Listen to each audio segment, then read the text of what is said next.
देवगुरु बृहस्पति को बुद्धि और शिक्षा का कारक माना जाता है। गुरुवार को बृहस्पति देव की पूजा करने से धन, विद्या, मान सम्मान, प्रतिष्ठा और कई मनोवांछित फल की प्राप्ति होती है। गुरुवार के दिन व्रत और कथा सुनने से घर परिवार में सुख समृद्धि बनी रहती है। आइए जानते हैं गुरुवार व्रत कथा के बारे में। एक बार की बात है, भारतवर्ष में एक प्रतापी और दानी राजा रहता था। वह प्रतिदिन गरीबों और ब्राह्मणों की सहायता करता था। उसकी रानी को यह बात अच्छी नहीं लगती थी। वह न ही गरीबों को दान देती और न ही भगवान का पूजन करती थी और राजा को भी दान देने से मना किया करती थी। एक दिन राजा शिकार खेलने वन को गए हुए थे तो रानी महल में अकेली थी। उसी समय बृहस्पति देव साधु के वेश में राजा के महल में भिक्षा के लिए आए और भिक्षा मांगी। रानी ने भिक्षा देने से इनकार किया और कहा, हे साधु महाराज, मैं तो दान पुण्य से तंग आ गई हूँ। मेरा पति सारा धन लुटाते रहते हैं। मेरी इच्छा है कि हमारा धन नष्ट हो जाए, फिर न रहेगा बांस और न बजेगी बांसुरी। साधु ने कहा, हे देवी, तुम तो बड़ी विचित्र हो। धन संतान तो सभी चाहते हैं, पुत्र और लक्ष्मी तो पापी के घर भी होनी चाहिए। यदि तुम्हारे पास अधिक धन है तो भूखों को भोजन दो, प्यासों के लिए प्याऊ बनवाओ, मुसाफिरों के लिए धर्मशालाएं खुलवाओ। जो निर्धन अपनी कुंवारी कन्या का विवाह नहीं कर सकता, तुम उनका विवाह करा दो। ऐसे और कई काम हैं जिनके करने से तुम्हारा यश लोक और परलोक दोनों जगह में फैलेगा। परंतु रानी पर इस उपदेश का कोई प्रभाव नहीं पड़ा। वह बोली, महाराज, आप मुझे कुछ न समझाइए। मैं ऐसा धन नहीं चाहती जो हर जगह बांटती फिरूं। साधु ने उत्तर दिया, यदि तुम्हारी ऐसी ही इच्छा है तो तथास्तु। तुम ऐसा करना कि बृहस्पतिवार को घर लीपकर पीली मिट्टी से अपना सिर धोकर स्नान करना, भट्टी चढ़ाकर कपड़े धोना। ऐसा करने से आपका सारा धन नष्ट हो जाएगा। इतना कहकर वह साधु महाराज वहाँ से चले गए। साधु के कहे अनुसार रानी उन बातों को पूरा करती रही। रानी को केवल 3 बृहस्पतिवार ही बीते थे कि उसकी समस्त धन संपत्ति नष्ट हो गई। भोजन के लिए राजा का परिवार तरसने लगा। तब एक दिन राजा रानी से बोले, हे रानी, तुम यहीं रहो, मैं दूसरे देश को जाता हूँ, क्योंकि यहाँ पर सभी लोग मुझे जानते हैं, इसलिए मैं कोई छोटा मोटा कार्य यहाँ पर नहीं कर सकता। ऐसा कहकर राजा धन कमाने के लिए परदेश में चला गया। वहाँ पर वह जंगल से लकड़ी काट कर लाता और शहर में बेचता। इस तरह वह अपना जीवन व्यतीत करने लगा। इधर राजा के परदेश जाते ही रानी और दासी दुखी रहने लगे। एक बार जब रानी और दासी को 7 दिन तक बिना भोजन के रहना पड़ा तो रानी ने अपनी दासी से कहा, हे दासी, पास ही के नगर में मेरी बहन रहती है। वह बहुत धनवान है। तुम उसके पास जाओ और जाकर कुछ लेकर आओ ताकि थोड़ा बहुत गुजारा हो जाए। दासी रानी की बहन के पास गई। उस दिन गुरुवार था और रानी की बहन उस समय बृहस्पतिवार की कथा सुन रही थी। दासी ने रानी की बहन को अपनी रानी का संदेश दिया, लेकिन रानी की बड़ी बहन ने कोई उत्तर नहीं दिया। जब दासी को रानी की बहन से कोई उत्तर नहीं मिला तो वह बहुत दुखी हुई और उसे क्रोध भी आया। दासी ने वापस आकर रानी को सारी बात बता दी। दासी की बात सुनकर रानी ने अपने भाग्य को कोसा। उधर रानी की बहन ने सोचा कि मेरी बहन की दासी आई थी, परंतु मैं उससे नहीं बोली, इससे वह अत्यधिक दुखी हुई होगी। रानी की बहन कथा सुनकर और पूजन समाप्त करके वह अपनी बहन के घर आई और कहने लगी, हे बहन, मैं बृहस्पतिवार का व्रत कर रही थी जब तुम्हारी दासी मेरे घर पर आई, परंतु जब तक कथा पूरी होती है तब तक उठते नहीं हैं और न ही बोलते हैं, इसलिए मैं तुम्हारी दासी से नहीं बोली। तुम कहो क्या बात है, दासी मेरे पास क्यों आई थी? तब रानी बोली, बहन, तुमसे क्या छिपाऊं, हमारे घर में खाने तक को अनाज नहीं था। ऐसा कहते कहते रानी की आंखें भर आई। उसने दासी समेत पिछले 7 दिनों से भूखे रहने की बात अपनी बहन को विस्तार पूर्वक सुनाई। रानी की बहन बोली, देखो बहन, भगवान बृहस्पति देव सबकी मनोकामना पूरा करते हैं। देखो, शायद तुम्हारे घर में भी अनाज रखा हो। पहले तो रानी को विश्वास ही नहीं हुआ, परंतु अपनी बहन के बार बार आग्रह करने पर उसने अपनी दासी को अंदर भेजा तो देखा सचमुच वहाँ पर अनाज से भरा हुआ एक घड़ा मिला। यह देखकर दासी को बहुत हैरानी हुई। दासी कहने लगी, हे रानी, जब हमको भोजन नहीं मिलता था तो हम व्रत ही करते थे, इसलिए क्यों न इनसे व्रत और कथा की विधि पूछ ली जाए ताकि हम भी व्रत कर सके। तब रानी ने अपनी बहन से बृहस्पतिवार व्रत के बारे में पूछा। उसकी बहन ने बताया, बृहस्पतिवार के व्रत में चने की दाल और मुनक्खा से विष्णु भगवान का केले की जड़ में पूजन करें तथा दीपक जलाए। उसके बाद तुम व्रत कथा सुनना और फिर पीला भोजन ही करना, इससे बृहस्पति देव प्रसन्न होते हैं। व्रत और पूजन की विधि बतलाकर रानी की बहन अपने घर को लौट गई। 7 दिन बाद जब गुरुवार आया तो रानी और दासी दोनों ने व्रत रखा। गुड़साल में जाकर वो चना और गुड़ लेकर आ गई। फिर उसने केले की जड़ तथा भगवान विष्णु का पूजन किया। अब उन्होंने सोचा कि व्रत तो हो गया, लेकिन पीला भोजन कहाँ से लेकर आए। इस बात को लेकर दोनों अत्यधिक दुखी थी। क्योंकि उन्होंने व्रत रखा था, इसलिए बृहस्पति देव उनसे प्रसन्न हो गए। इसलिए बृहस्पति देव एक साधारण व्यक्ति का रूप धारण कर 2 थालों में पीला भोजन लेकर दासी को दे गए। भोजन पाकर दासी अत्यधिक प्रसन्न हुई और फिर रानी के साथ मिलकर दोनों ने भोजन ग्रहण किया। उसके बाद वे सभी गुरुवार को व्रत और पूजन करने लगी। बृहस्पतिवार भगवान की कृपा से उनके पास फिर से पहले की तरह ही धन और संपत्ति आ गई, परंतु रानी फिर से पहले की तरह आलस्य करने लगी। तब दासी बोली, देखो रानी, तुम पहले भी इस प्रकार आलस्य करती थी, तुम्हें धन रखने में कष्ट होता था, इस कारण सभी धन नष्ट हो गया, और अब जब भगवान बृहस्पति की कृपा से धन मिला है तो तुम फिर से आलसी होती जा रही हो। रानी को समझाते हुए दासी बोली कि हमें बड़ी मुसीबतों के बाद यह धन मिला है, इसलिए आपको दान पुण्य करना चाहिए, भूखे मनुष्यों को भोजन कराना चाहिए और धन को शुभ कार्यों में खर्च करना चाहिए, जिससे कि तुम्हारे कुल का यश बढ़ेगा, स्वर्ग की प्राप्ति होगी और तुम्हारे पितृ प्रसन्न होंगे। दासी की बात मानकर रानी ने अपना धन शुभ कार्यों में खर्च करना शुरू कर दिया, जिससे पूरे नगर में उसका यश फैलने लगा। वहीं दूसरी तरफ एक दिन राजा दुखी होकर जंगल में एक पेड़ के नीचे आसन जमा कर बैठ गया। वह अपनी दशा को याद करके व्याकुल होने लगा। बृहस्पतिवार का दिन था। एकाएक उसने देखा कि निर्जन वन में एक साधु प्रकट हुए। वह साधु के वेश में स्वयं बृहस्पति देव थे। वह लकड़हारे बने हुए राजा के सामने आकर बोले, हे लकड़हारे, इस सुनसान जंगल में तू चिंता मग्न क्यों बैठा है। तब लकड़हारे बने राजा ने दोनों हाथ जोड़कर प्रणाम किया और उत्तर दिया, महात्मा जी, आप सब कुछ जानते हो, मैं क्या कहूँ। यह कहकर वह रोने लगा और साधु को अपनी पूरी कथा सुनाई। तब महात्मा बोले, तुम्हारी स्त्री ने बृहस्पतिवार के दिन बृहस्पति भगवान का अनादर किया है, जिसके कारण रुष्ट होकर उन्होंने तुम्हारी यह दशा कर दी। अब तुम चिंता को दूर करो और मेरे कहने पर चलो तो तुम्हारे सारे कष्ट दूर हो जाएंगे और भगवान पहले से भी अधिक संपत्ति देंगे तुम्हें। तुम बृहस्पतिवार के दिन कथा किया करो। 2 पैसे के चने मुनक्खा लेकर उनका प्रसाद बनाओ और शुद्ध जल से लोटे में शक्कर मिलाकर अमृत तैयार करो। कथा के पश्चात अपने सारे परिवार और सुनने वाले प्रेमियों में अमृत व प्रसाद बांटकर अपने आप भी ग्रहण करना।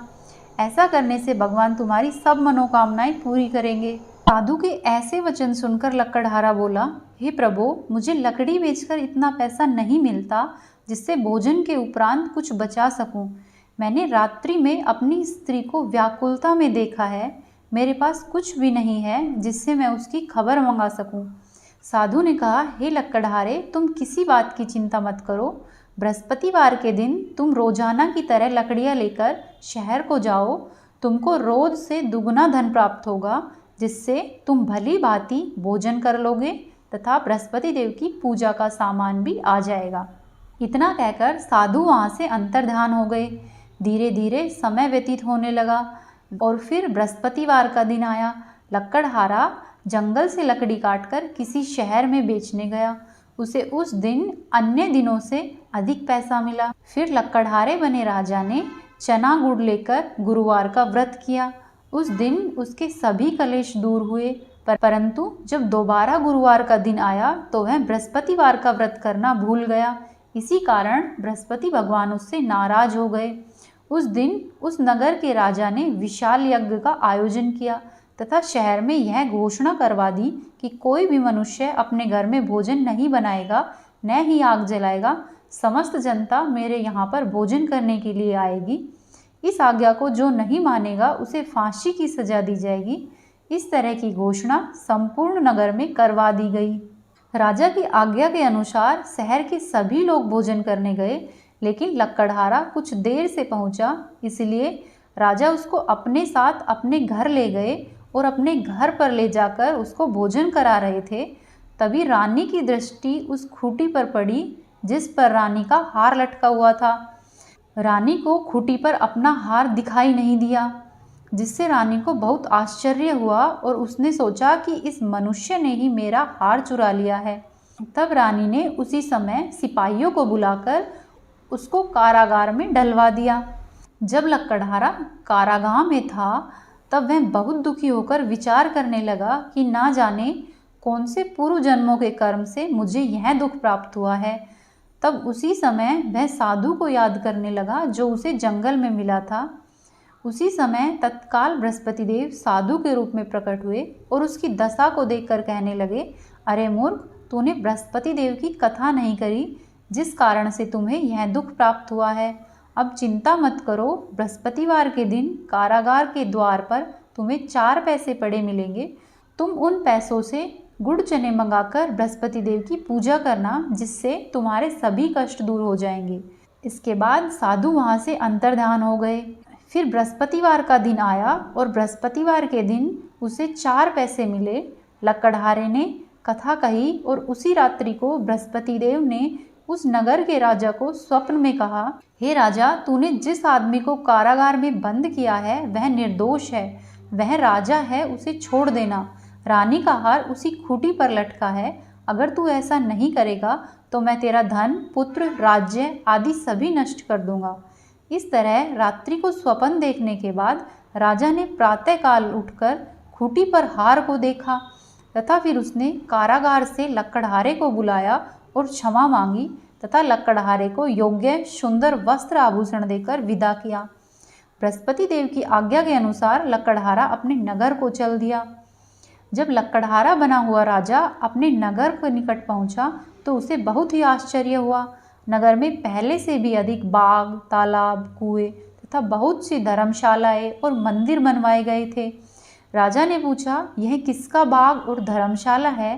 तब नगर के लोग कहने लगे, यह सब रानी और बांदी के हैं।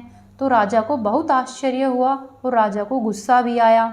जब यह खबर रानी ने सुनी कि राजा आ रहे हैं तो उन्होंने दासी से कहा, हे दासी, देखो राजा हमको कितनी बुरी हालत में छोड़कर गए थे।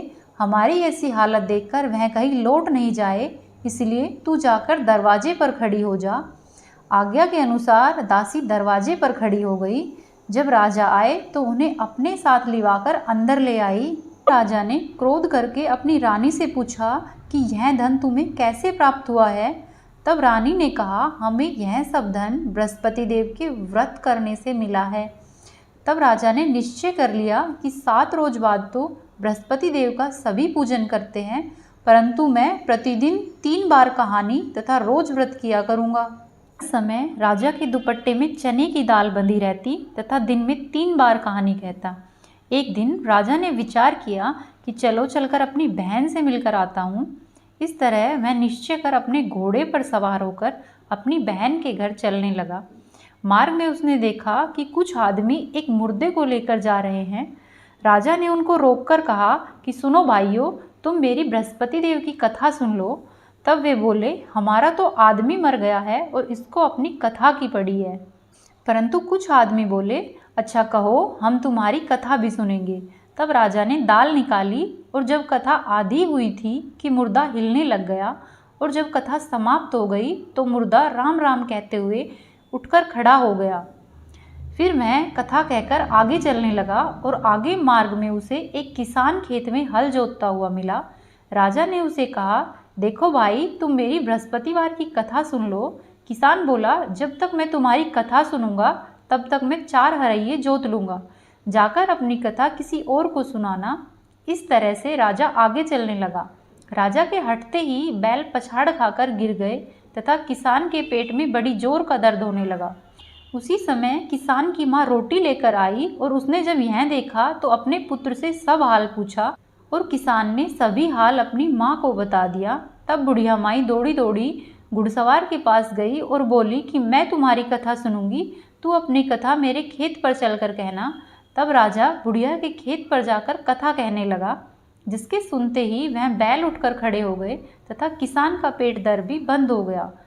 फिर राजा अपनी बहन के घर पर पहुंचा और बहन ने भाई की खूब मेहमानी की। दूसरे दिन प्रातःकाल जब राजा उठा तो उसने देखा कि सब लोग भोजन कर रहे हैं। राजा ने अपनी बहन से कहा कि ऐसा कोई मनुष्य है जिसने भोजन नहीं किया है, जो मेरी बृहस्पतिवार की कथा सुन ले। तब उसकी बहन बोली, हे भैया, यह देश ऐसा है कि यहाँ लोग पहले भोजन करते हैं और बाद में और दूसरे काम करते हैं। अगर कोई पड़ोस में हो तो मैं देख कर आती हूँ। ऐसा कहकर राजा की बहन पड़ोस में देखने चली गई, परंतु उसे ऐसा कोई व्यक्ति नहीं मिला जिसने भोजन नहीं किया हो। आखिर में वह ढूंढते ढूंढते एक कुम्हार के घर पहुंची, जहां उसका लड़का बीमार था। तब राजा की बहन को पता चला कि उसके यहाँ पर 3 दिन से किसी ने भी भोजन नहीं किया है। रानी ने अपने भाई की कथा सुनाने के लिए कुम्हार से कहा। कुम्हार तैयार हो गया। तब राजा ने आकर बृहस्पति देव की कथा उन सब से कही, जिस कथा को सुनकर कुम्हार का लड़का ठीक हो गया। अब तो राजा की चारों ओर प्रशंसा होने लगी। एक दिन राजा ने अपनी बहन से कहा कि हे बहन, हम अपने घर को वापस जाएंगे, तुम भी तैयार हो जाओ। राजा की बहन ने अपनी सास से पूछा कि क्या मैं अपने भाई के घर पर जाकर आऊं? तब सास ने कहा, हाँ तुम चली जाना, परंतु अपने लड़कों को लेकर नहीं जाना, क्योंकि तेरे भाई की कोई औलाद नहीं है। बहन ने अपने भाई से कहा, हे भैया, मैं तो चलूँगी, पर कोई सा भी बच्चा नहीं जाएगा। तब राजा बोला, जब कोई बालक ही नहीं चलेगा तब तुम चलकर क्या करोगी? बड़े दुखी मन से राजा अपने नगर को लौट गया। फिर राजा ने अपनी रानी से कहा, हम बिना वंश के हैं, हमारा मुंह देखना भी अच्छा नहीं है। और ऐसा कहकर उसने उस दिन भोजन आदि कुछ भी नहीं किया। तब रानी बोली, हे प्रभु, बृहस्पति देव ने हमें सब कुछ दिया है, वह हमें औलाद भी अवश्य ही देंगे। उस रात बृहस्पति देव ने राजा के स्वप्न में कहा, हे राजा उठो, सभी सोच त्याग दो और तुम्हारी रानी गर्भ से है। राजा को यह बात सुनकर बहुत खुशी हुई। उसके बाद धीरे धीरे दिन बीतते गए। 9वें महीने में रानी के गर्भ से एक सुंदर पुत्र पैदा हुआ। तब राजा बोला, हे रानी, स्त्री बिना भोजन के रह सकती है, परंतु बिना कहे नहीं रह सकती। जब मेरी बहन यहाँ पर आए तो तुम उसे कुछ मत कहना। रानी ने यह बात सुनकर हाँ कर दी। जब राजा की बहन को यह शुभ समाचार मिला तो वह बहुत खुश हुई और बधाई लेकर अपने भाई के यहाँ पर आई। तब रानी ने राजा की बहन से कहा, हाँ, घोड़ा चढ़कर तो नहीं आई, गधा चढ़कर आई। राजा की बहन बोली, भाभी, मैं इस प्रकार न कहती तो तुम्हें औलाद कैसे मिलती? भगवान बृहस्पति देव उनकी सदा रक्षा करते हैं। संसार में जो मनुष्य अच्छी भावना से भगवान का पूजन वे व्रत रखते हैं, जैसी सच्ची भावना से रानी और राजा ने उनकी कथा का गुणगान किया, तो उनकी सभी इच्छाएं बृहस्पति देव ने पूरी की। इसलिए कथा सुनने के बाद प्रसाद लेकर जाना चाहिए एवं हृदय से मनन करते हुए जयकारा बोलना चाहिए। बोलो बृहस्पति देव की जय, भगवान विष्णु की जय। यदि आपको बृहस्पति देव की कहानी पसंद आई तो हमारी वीडियो को लाइक करें, चैनल को सब्सक्राइब करें और वीडियो को शेयर करें।